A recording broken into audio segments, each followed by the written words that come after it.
Where you've been critical of the Russian government is $50 billion that it spent to host these games in Sochi. And you wrote a really pointed op-ed about this week. I'll put a portion of it up on the screen for our viewers to see. You write, if a country wants to show off, what's the harm?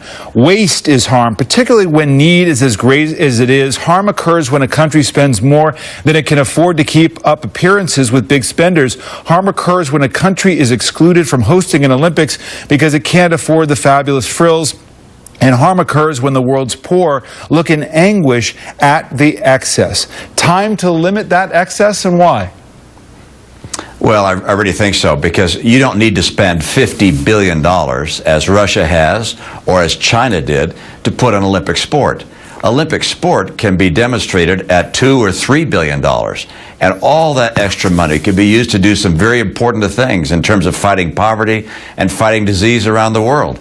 That's what we really ought to be using those resources for, as opposed to wasting them in many cases to show off a country, or I think more cynically, to show off the politicians in a country, and to take money from some people so that politicians can be puffed up and be shown around the world, I think is something which is very distasteful at a time when there's so much poverty and so much need. You think Putin views it as worth it? I assume he's among the politicians you're talking about being puffed up on the world stage.